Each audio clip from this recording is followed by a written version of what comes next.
Man, I can't tell you the last time I tried to teach my grandma. What in the world? Yeah. What? I don't know what that means. And if I'm offending somebody here, I don't know. Just get over it because I don't know what I'm saying. Just get over it.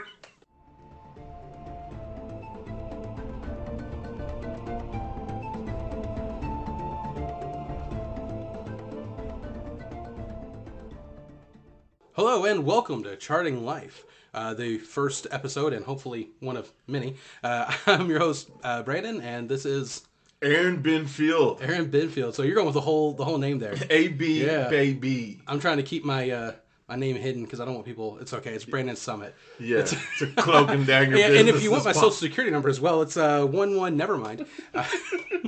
Yeah, 1-1. Never mind. You're that old. 1. We yes, yeah. Oh, all And right. not even George Washington has that number. Oh God, Gosh. dude. So, anyways, that's a little bit about us. So, anyways, you could say this podcast is some kind of a cross section between the annoyance of philosophy, the deep impact of religion, the idiocy of politics, and the hilarity of our culture, and whatever other stuff and things we find interesting. Absolutely. Yeah. So let's get started a little bit. Aaron, who are what do you got to say for yourself, man? Man. Now, who are you? What do you like? What are your hobbies? That sort of stuff. So I grew up very religious all my life. Was made to go to church Wednesday, Sunday morning, and Sunday night. I should add there. Yes. Yeah. So if you're in a religious sect like that, you are committing to at least 8 hours of being in service. You say, Aaron, if my math's correct, 2 hours of service, that's only 6 hours. Well, what about all the time afterwards that you're talking to everybody before you get in your car? Literally, like 8 hours. So, a huge culture. Almost, man, you hate to say it, almost cultish, but... Was it like really tight-knit? Very tight-knit community. Almost like the same concept as Amish, no outsiders. They'll show you the dark side. Oh, man. Yeah. And, man, no Harry Potter and no... all the things that you've heard in the past, probably true. Yeah. But yes, all that restrictive type of living structured behind what they call standards. Yeah, that was kind of your branch of that you kind of grew up in. Yes. Yeah. So let me ask, it's just a curious question here without trying to go too deep right out of the beginning. So like you said, if you're an outsider, you might kind of have the, get the cold shoulder or whatever. Straight up. Either that or they'll try to save you, right? Well, yeah, there is that. And there's something to say about, hey, we think there's something you need and whatever. Yeah. But, so I'm curious, like when there was no outsiders there present, would they preach about, bringing people in and we want the outsiders in, or do they just not even address that? You know that's funny. It's funny that you say that. There was never newcomers, dude. Well, there was never newcomers. Unless you brought a friend from church or that was staying the night from school or whatever. Yeah, newcomers. Yeah. We didn't preach. Yeah. Yes, obviously. Yeah. And I don't regret how I grew up. I want to say that right now. Yeah. I don't regret that. The people that influenced my life, I'll never be able to I guess repay them for the things that they impacted on me. But when it comes down to that, man, it's just it's a different way of living, and you don't kind of understand it really unless you've been in something similar. Right. So, which we have. We've both been in. Yeah, yours is Pentecostal background. Yeah, yours is definitely a lot more restrictive than mine. And of course, I can. Sometimes I'm a bit of a theology nerd. Yeah. I'm in seminary and everything, so I could kind of break down the branch. Like I was talking with somebody earlier today actually. There's the holiness, and then there's Pentecostal, and so they're not necessarily the same, but there's a lot of hybrid there because they kind of come from the same branch of theological stuff. So, anyways, if you know what I'm talking about, good for you. If not, that's I'm not going to go into all that today. But that was just interesting. I asked that question because I remember hearing stuff growing up. Preacher was saying like, we wanted people to come in, even people who we would basically see as unclean if we were, which we all are, and that was the kind of the understanding is, whether, if there's a drug addict off the street or something, we want them to be able to come in. And that was at least said with the knowledge that would be a challenge, for people who are well put together, going in on Sundays, well dressed, when everyone's well dressed, wearing a suit, that sort of thing, which is fine. If you want to honor God that way, that's fine. But yeah, so that was at least preached in such a way that like we want somebody to come in, we want people to find, the goodness of God. But at the same time, everyone who's sitting in the pews here, you got to prepare for that. It's not going to be comfortable for you. Someone comes in, especially if they're coming in, they're stinking, or they don't look the part. That you have. That was at least said with the knowledge that, hey, this is going to be a challenge, so prepare for it. Yeah. And I didn't know if it was like that for you guys or not, or was it just... No, there was no prep. It was just, hey, there's... it was what you would expect. They didn't expect visitors. Right. I maybe should rephrase that. They wanted visitors, but their expectations were never there. Because it's about like the Amish expecting visitors. You know what I mean? Yeah. It's almost that stark of a difference. Yeah. Like when you live so separated and everything you do is controlled by, standards of the Bible. Well, interpretations of the Bible, you'd probably say. Yes, interpretations. But if you live that type of life, that's going to seclude you in society. It's going to limit you on what you could do. Which, and no disrespect to people carrying out those beliefs, but when it comes down to it, it's almost more an exclusive members only jacket type of thing instead of like really we're the only ones that really know the truth. And that's the common misconception. Yeah. And I've heard it every Sunday, not every Sunday, but random Sundays at different churches throughout the US. Right. Thank God I know the truth.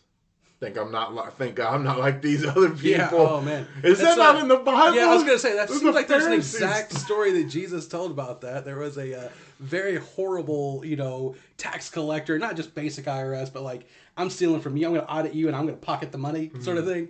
Is about the good equivalent. And everyone hated him, and you're a sellout to the governing, like Rome coming in and occupying us. You're a sellout, you're a cheat, liar. That was whole sort of thing. Right. You had the Pharisee thinking, thank God I'm not like this horrible tax collector. I fast twice a week. Yes. I do all of this. And then and he was like looking up to God and everything. Yeah. And the tax collector just kind of beat his chest, looked on the ground, couldn't even look up, and said, God, forgive me, a sinner. And Jesus is like, well, I'll tell you, the tax collectors went home justified. Yeah, so that's so awesome, man. But I would also say, it's always interesting when people have, like, I've got this thing, whether it is, especially when it comes to like religion, Christianity, and stuff. But anything else, things. like we're the only ones who's got it right, and they may not admit it exactly, but that's kind of the general sense. You kind of read it. Well, and when I hear that today, I'm like, okay, 2,000 years of history, and you're the only group who's getting it right. Everyone else is wrong. You sure about that? Anyways, just say it raises some red flags. Ask some questions. But anyways, sure. Beyond just the spiritual. I mean, we're spiritual beings and soul and flesh, all the other stuff. So what else? What kind of hobbies do you like? Man, I am. Which we might get into that here in a minute, but I'm kind of what I would consider a jack of all trades. Master of none. Master of none. All right, yeah. Kind of a good segue for the other stuff, but when it comes down to it, man, I just being honest, I think I've got ADHD so bad, yes, that I'm just like, dude, this is flashy. Let's go over here and look at that. So do you like hyperfixate on certain things, or you just get distracted too easily? Or? That and FOMO is very much a real thing for me. Yeah, very much for me as well. I wouldn't say, well, I am saying it, but you just did. Willingly admitting it. But yes, I would say underlying before I knew that was what it was. Mm-hmm. I didn't understand why I was always stretching my arm for something else. Mm-hmm. My attention was grabbed from multiple facets of life. I've never been a one soloed out type of hobby type of person. I've just never been that. Anything flashy, interesting. My personality is to at least try it. I might be missing out on something. Mm-hmm. That's exactly what my mind says. That's a really good way to put that, because I'm very much the same thing. ADHD, with our brain powers combined, we might stay on top. Yeah, baby. None at all. But the other day, I can't believe I'm saying this and diverting already. I mentioned something about ADHD to my wife. I was talking about her. We were in the kitchen. The window was open, and I legitimately saw a squirrel. And I'm like, this is so cliche. This is just, I need to turn in whatever card that I've got or something. It's just, ADHD, and I literally got distracted by a squirrel. But yeah, I have a bunch of hobbies as well that I always considered it like I would hyperfixate on something, or I would say a tunnel vision. Yeah. Basically, I get so focused on it, I start it, and then I feel horrible for not following through with it. Yeah. But like you're saying, it's almost like you're trying different stuff out and sampling. That's a different mindset of the same phenomenon. And Because if you don't, like that, you'll constantly feel like a failure, like a quitter. That's not normal. Man, I remember. Yeah, anyways, but that is something that we face. If you do deal with life that way, then that is something I constantly face. I do face my own ridicule. My own ridicule is much more hardcore than what anybody else's is. It's like grace for you, but not for me. It's exactly what it is. Yeah, exactly. It's hard to, which it would make great conversation for some more stuff. And I probably have a weird, just a brief comment on that. A weird relationship with that idea of like harder on myself than others. Easier to extend, forgiveness, grace, that sort of thing for somebody else. The weird relationship is almost like, but if I am hard on myself, I can push myself further. But at the same time, am I pushing myself far enough? Like, is it worth it? Am I really? Is it worth what I'm paying for? Yeah, and that's a good. Well, maybe I need to go call up a therapist and talk about that. But that's a great thought, man. But anyways, different things that distract you that you try out. Like, what are some hobbies? The last few different ones you've been interested in. So, if you haven't tried this, I highly recommend it. And I'm gonna pull your crack out on the court someday. You're gonna have to do it. Okay. Pickleball, man. You've mentioned pickleball is amazing. It has nothing to do with cucumbers, right? Nothing. Nothing. Okay. Pickles, nothing. No vinegar in that. Oh, hey, that's good. I don't like vinegar. God, with the dad jokes already. Anyways, it's always on. Pickleball. I love fly fishing. I love lots of type of fishing. Please answer one question for me, and this is. It's a dumb question. Do you know what I'm going to ask about that? No, I don't. Fly fishing? Is it used with an actual fly? Well, are you fishing for fish? No, yeah, yes. Okay, yes. Because not fishing for flies. Okay, what is fly? How does that factor in? So it's originally probably from fly tying. So you have to tie your own flies. Okay. So basically, you're tying what looks like an insect. Okay. And a fly is the most common, universal phrase for. Okay, yeah. So I think that's generally you're throwing a bug in the water to get a fish to bite. Okay, that sounds like it's a quote there. But also, it could be taken from the fact that your line is flying through the air. Yeah. Okay. Because you keep it in the air while you're casting until. Oh, that's what that is. Okay. Yeah, unlike conventional fishing, you just throw it out and it's done. Yeah, that's. But this, you whip back and forth, until you get enough momentum to get it out to where you want it to be. So it could also be called that from that, but I'll be honest, I'm going off of just logic here. It's not Google. It makes sense to me. All right, well, cool, man. Yeah. Anything else? So many things, man. But yes, I'm sure we'll dive into some of those. I'm trying to think of what music, huge. Hobby. Yeah. You don't like music at all, right? Yeah, music is a huge hobby. As of late, I've been getting into like the hardcore scene. With the hardcore country. Definitely not. No, it's not bluegrass. But no, so hardcore shows, and so that has been. Oh my, dude, we have to do an episode on those because the correlation between that and a Pentecostal altar, bro. Well, hallelujah. Dude, I could go on and on. I've been some really good like spirit-filled, shows for some bands like that. So it's pretty interesting. We'll do some stories about that later. Later episode. If you guys keep listening, then we can do that. If stay tuned. Yeah, stay tuned. If not, we're just gonna do this for our own self. That's right. Yeah. So like for myself, man, I've been getting into. I guess several different things. So no matter what I do, it seems like I try to do something creative. Yeah. So there's this hobby called pyrography. If I'm saying it right, I don't care. It's basically means writing with fire, and so I use a heated heat pen and burn images into wood. Super cool, super fun. I've not burnt myself yet, which means I'm probably not doing it right. Is it not just called wood burning anymore? But it sounds cooler when you say pyrography. It so professional, bro. Listen, the first step. Dude, he's carving Charlie Brown into a piece of wood and going some super long word. Freaking pyrography. An MD. Oh man. Yeah, well, the first step you do is you research it. That's for me, anyways. Oh, dude. Wood burning. I just didn't know if we were talking about the same thing or something way more detailed, like science driven. Okay. Yeah. Wood burning, basically. Yeah. Now you knocked the wind out of myself. There it is. No, yeah. There it is. So there's that. There's one I want to get into is where basically is it smelting? I think you're just melting different metals and pouring them into molds and stuff. Oh yeah. Yeah, I want to try that. I got a few board games and stuff. If I can eventually get to do this, get a good casting thing, make good like not metal, lead, not lead, but make metal pieces out of the plastic pieces you get. Yeah, that'd be super cool to get started with. Try that out. My son's got some Lego pieces. That'd be cool to make one. So do you buy casts? So there's different ones that are made for being in the fire. I mean, you can't. So there's casting sand, specifically meant for this. Is what I want to try to. I got stuff on my Amazon list that I want to go through, and so if you sponsor us, just if you feel like the Lord's leading you, we'll pass the bucket around right now. Church humor at its finest, right there. Yeah, absolutely. We'll even get our own church app for you, but if you're more modern. But yeah, so there's that. Something I if you're more modern. All right. You probably got that Joe Osteen quotes in the foyer. Oh, absolutely. Again, this is kind of a niche humor, but at the same time. But there's that, and I've also created a card game and try to work on board games, stuff like that too. Yes. So Cards Against Masculinity.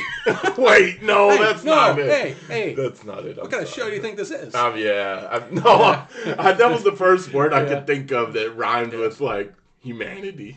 So I just went with it. That's all right. Yeah. So what's it called? What's your game called? Memed. MEMED. So like your memes. Dude, is it available on Amazon? And stuff? Not on Amazon. The Game Crafter is the website that you'll be able to get to and look up memed in the Game Crafter. You'll be able to find it. So they can find it. Pretty cool. Yeah, it's still up there. I did a self-publishing because it's really hard to get a game published if you're a no-name type of thing. So and nobody knows me. That's not for long. Yeah, right. This is the first episode of Charting Life. Yeah. You better buckle the freak up. Yeah, it's about to go wild, baby. Oh yeah, go wild. Joe Rogan, look out. That's right. Yeah, we're coming for you. Rogan, if you've never heard of us. But I've heard of you. I've listened to your podcast. Maybe one day you'll listen to ours. Hey, you never know. Yeah. So anyways, I figure there's no better way to get into a podcast than using a bunch of cliches. Because you can't avoid the cliched language. It's like you're walking through, I don't know, like a jungle or something, and you step on a snake. It's just going to happen, right? Every time I've never went to the jungle and not stepped on a snake. Okay, fun historical fact. Actually, not so fun historical fact. Teddy Roosevelt, the Theodore Roosevelt, who survived an assassination attempt on the way to giving a speech. This guy, he went to the Amazon and hiked through, charted new areas and everything. And that's basically how he died. But he died like a year after his snake bite. Yeah, it was rough. Satan, man. Satan. Yeah, if you like to read, it's called River of Doubt. It's really cool. And again, it ends apparently in death. Well, pretty much, yeah. Everything ends in death. Oh, there it is. God, all right. Thank you for joining this episode. Hey, we're gonna get out. But no. So whenever you hear the beginning episode of something, you'll probably hear something like, "Oh, you're going on this journey with us," which is still kind of happening. We're going on a journey with this, so to speak. And stepping on all the snakes. Yeah, well, it is true. I did not mean to go with snake. That was just last. That's all right, man. Whatever, but it happened. I love it. Yeah. But anyways, there's no way to avoid like cliched language. So I figured we'd just lean into that, right, and talk about weird cliches.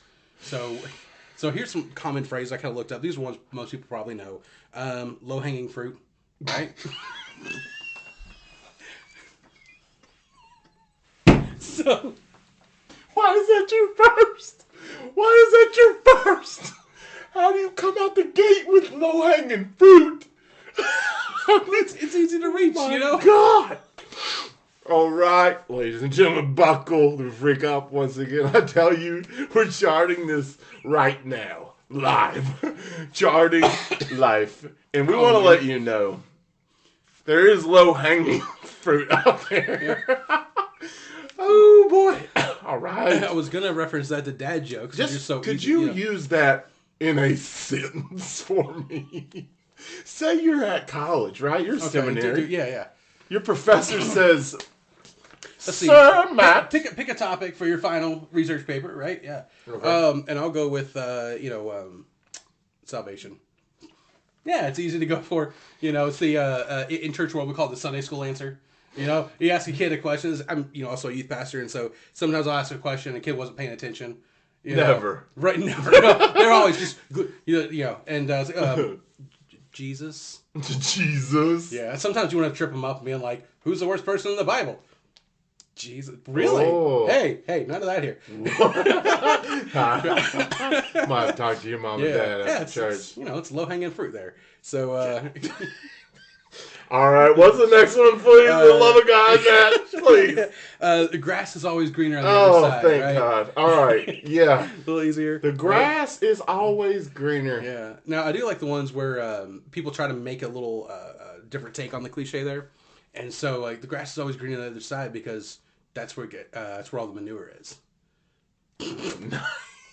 It's But, don't. So in their mind, they have a physical farm going, and the farmer only treats the grass outside the fence. Farmers only, yeah. Farmers only. Yeah. Hey, it's a low hanging fruit there. We have got to go back to farmers only. Yeah. All right. Anyways, okay. What do you think about that? Do you think that's true? The grass is always green. The problem with that phrase is that sometimes it is true. Yeah. But not every time. Yeah, not always. That's what's with any of these things, the cliched phrases, overused type of things, is it's, there is a degree of truth to it for the most part, which is why they're so popular. Right. But then people get lazy and use it all the time. For me, though, I think one of the more dangerous things is people believe it wholeheartedly. Yeah. Well, the grass is always greener on the other side. Well, not always. Yeah, You'll probably think of a few examples where it certainly wasn't better. This is another example. Yeah. You ready? Okay, go ahead. It is what it is. It is what it is, man. It's my favorite, right? It's your favorite. I think you said earlier, right? It is what it is. It's an interesting word, favorite. It's no, I just think that term gets used so much, and honestly, what does it mean? It literally means I don't give a crap. That's literally kind of. Okay. And so I think that's my disdain for it. Like, right. I'm not talking to you because I don't give a crap about anything. I'm talking to you because it matters. Well, exactly. You're trying to have a communication, and when it ends in it is what it is. It's kind of like it's kind of like not throwing punctuation on a period or on a sentence. Yeah. It's like you don't know where to go from there. You don't give a crap about what we just, which I get. That's a little deep. And sometimes it's kind of that awkward well, I really don't know what to say. Yeah, so true. It is what it is. I don't know how to comment on this. But again, I mean, if you were trying to push yourself to deeper conversations, so that's maybe an interesting challenge for anyone is to low bearing fruit. It is what it is. Yeah, just avoid the low hanging fruit of conversations. Yes. The low hanging fruit of conversations. Where the grass is greener on the other side. Hey, we're making the whole poem right here. Throw them all together. Oh man. Be careful, William Shakespeare. We're coming for you in your podcast. I think one other one is, how you doing? It's another day, another dollar. Or I'm living the dream, or it's another day in paradise. All those are kind of the same thing. It's like, basically means work sucks. I hate it here. I want to do something different with my life, but it could be worse. Yeah. It's just fair enough. And again, it's easy to kind of get in those automatic modes and just say these phrases that have some kind of a meaning, but you don't mean it. It's just. So a question for you. Go ahead. We are talking about cliche phrases, but this is a twist. Have you ever twisted the phrase and made it your own? So, this is an example of what I've done in the past, and it's not original work, okay? Don't copyright this. But instead of saying another day, another dollar, I would draw attention to not making money, and I would say another day, another dime. Not a dollar. It's awesome. A freaking dime. Man, I feel like I've done this a lot because I kind of hate. I recognize when I start getting into these random I'm not thinking. I'm just saying these empty phrases, which probably why I hate them so much. But I would try to come up with different stuff, and I can't think of anything off the top of my head. Which is exactly what you want every podcast host to be able to do is to not think of something. But if I come up with something, I'll put one line in the show notes. If I remember it. The last one of the basic ones is fight fire with fire. It's I think my brother mentioned that to me once. Oh yeah, I just fight fire with fire, and I think people arguing back and forth, and I just quickly responded with, if a firefighter did that, he'd lose his job. Okay. Yeah, I mean, right? I hadn't thought of it that way, Matt. I mean, they were trying to come in with the water. You imagine going in with the Elon Musk, not a flamethrower into a burning building. Hey, where's the women and children? Let's find. Oh no, no. We're here to help. Yeah, we're here to help. Oh man. All right, so here's a couple other random phrases I've never heard of. Maybe you're familiar with it. Let me know. But this is where we get to speculate wildly over what they can mean, interesting, or the historical, where you think it could have came from. All right, the origin. Yeah. Okay. A closed mouth gathers no feet. I mean, it's self-explanatory, right? You Sure, yeah, exactly. Move on, right? Never put your foot in your mouth. I was going to say something like... you never do put your foot in your mouth okay. if your mouth is closed. Huh. It can never... That's true. You're never going to screw something up if you're not talking. Interesting point. I was going to go with a different meaning, but I think you got the same substance there. I was going to say that, if you're not talking, you're not communicating, no one's coming to you. Okay. So you're not putting anything out there, you're not going to get anything in return. That's completely different, but I like it. Okay. Yeah, I think there's kind of the same genuine thread of truth in there for what we both kind of Where did that come from? Yeah. Is that an American? I've got no idea. I didn't even look it up because read it again real quick. What was it? A closed mouth gathers no feet. Well, it didn't say shoes, man. No, it ain't just strictly American. So it came from Swedish farm life, and the rooster. Right, he just wouldn't, wake everyone up in the morning or anything like that, and none of the hens came out to greet him, and basically they all died off because there was no, nothing happened, no eggs or anything like that. Yeah, open except I have no idea, but I'm making up on the spot. Did he have low hanging? The cliche, you're talking about a chicken and a rooster right now. Okay, all right, moving on. Okay, yeah. What's the next one? Act the giddy goat. Okay. So do you know goats to be giddy? Fake it till you make it. Yeah, I guess so. Yeah, that's probably right. I don't know if about a giddy goat, but I do have issues with all goats because of one goat experience. All right, so look, I was out of the country. Interesting. Yeah, so I was out of the country. I was actually I was in Haiti. We were helping to do something that was pretty cool experience. They were feeding us breakfast, so I had a piece of toast in my hand. Right, we're sitting back, kind of like we're doing now. We're talking before we're going to get our day's work going and everything. Yeah. I had a piece of toast in my hand. I was not sitting there on the table. It's just in my hand here. And they don't have lawnmowers. They do in Haiti, but like at this particular place, they didn't have lawnmower. They had a goat, a couple of goats, and a cow or something. Pretty cool. Well, I felt a tug on my hand, and this daggone goat ate my toast. No, and that was the last. That was like the last bit of breakfast I had. I mean, cross the line, dude. And he just staring at me with his eyes, but their eyes go slit sideways. Eyes. Yeah, I'm like, are you kidding me? I want to punch this goat. Did you give him a good throat whacking? No, I didn't, because that would be wrong. I was a guest. They lived here. Let's talk about the word wrong. What's the word? No, I'm just kidding. So a goat came up to your table and just ripped the freaking toast out of your hand. Exactly. And he will eat anything. You gave him a shoe, he would eat it. Exactly. Literally. And he went for my breakfast. Didn't understand the difference. Breakfast is the best meal of the day. Right? And so anyways. Some would say it's the most important. I about kicked that giddy goat. All right. Oh, man. I love it. Oh, yes. So there's a few more, but we'll skip to two of them here. Using a sledgehammer to crack a nut.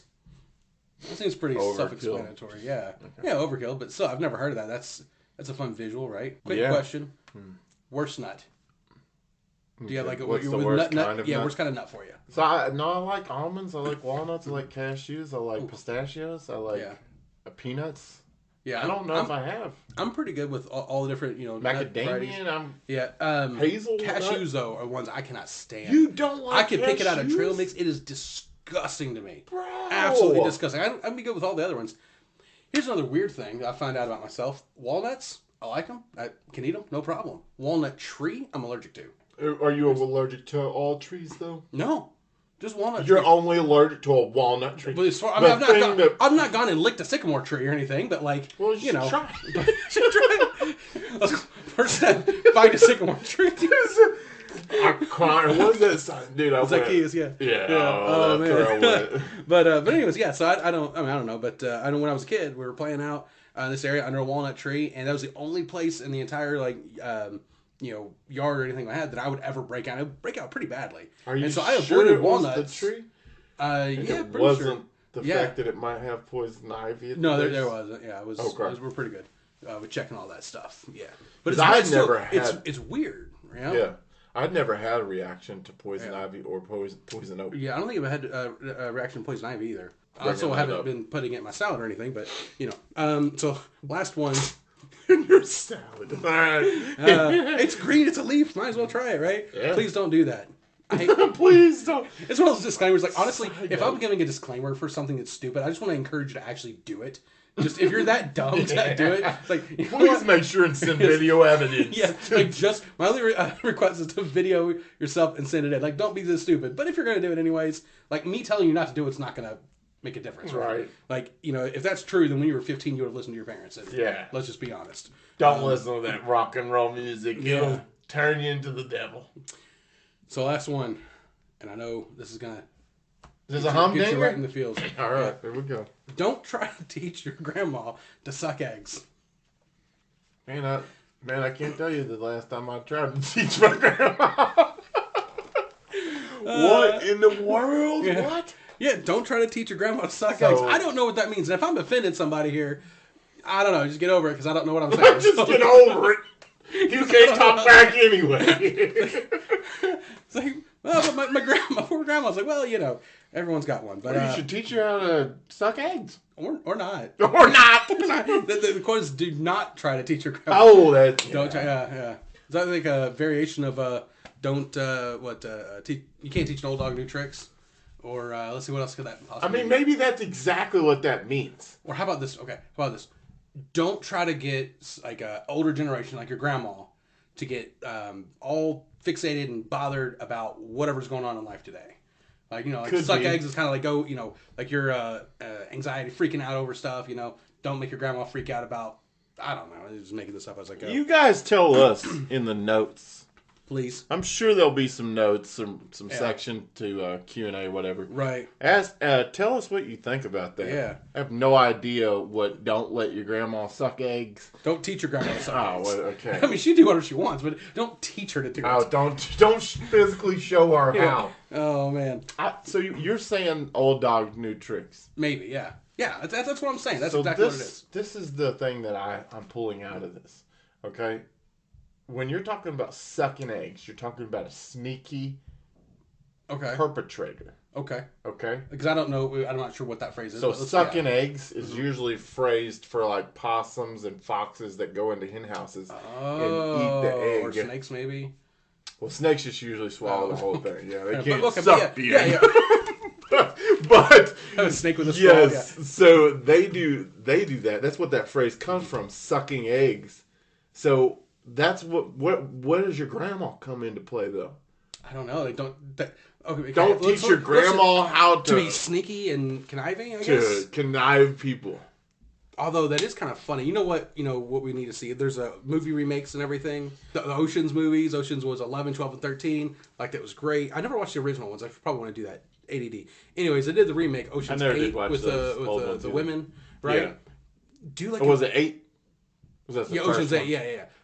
So that'd be interesting to see like old oceans, So old grandmas or grandpas, people, like everyone over the age of 70 trying to pull off this epic heist. Yeah, that would. They could do it too. Like that. They could do it. I think they could. Bro, be honest with me. You seeing some person elderly of age crawling up in a box? You not remember that spot where that Chinese dude was a gymnast and freaking sat in was it a garbage or some kind of bag? Yeah. Well, I'm not saying they do that. You're gonna put your grandma in a bag before she about to be in a box? It says don't try to teach your grandma. Okay. Oh man. So one other one you might be familiar with. This one is the phrase "dead ringer," right? Okay. Yeah. It's a lookalike, right? It's exact carbon copy, identical twin, dead ringer, right? There's certain places that's okay to say, or it's a win-win, like it's for sure in the box. So dead ringer. Okay. I'll tell you after you tell me. All right. So, anyways, I was at a funeral out of town. Okay. With my family, as you usually do at funerals. There it is. And so there's a guy in the casket. And in walks somebody else who we didn't recognize him, but he looks like he could be identical twin with the guy in the casket. Okay. Somebody in my family just yelled out. We'll just call him Jim, the dead guy Jim. It's like, he's a dead ringer for Jim.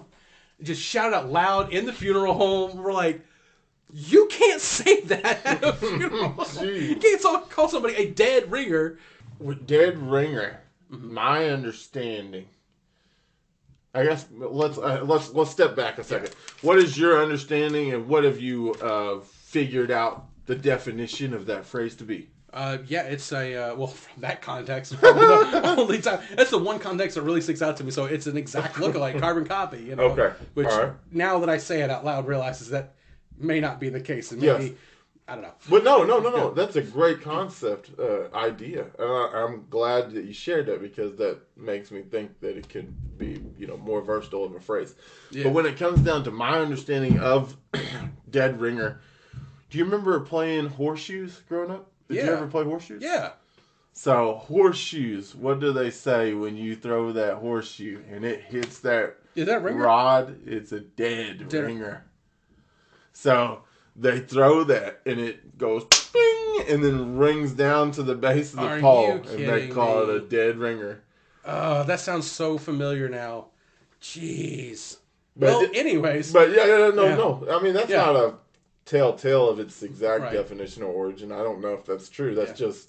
But unless you're trying to be funny, you don't say dead ringer at a funeral.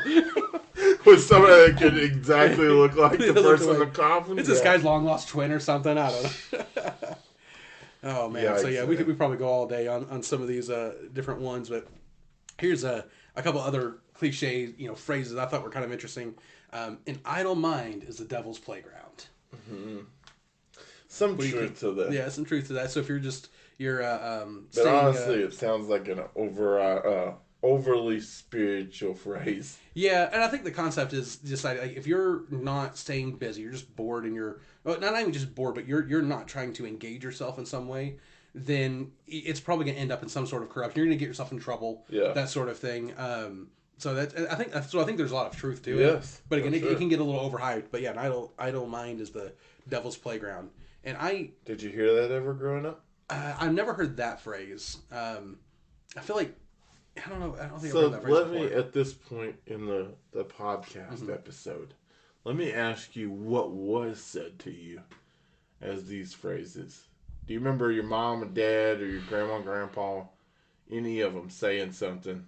I don't remember a lot of one-off phrases. Like I know that they were there, but I don't remember a ton of them. Maybe I'll block them from my memory. I don't know.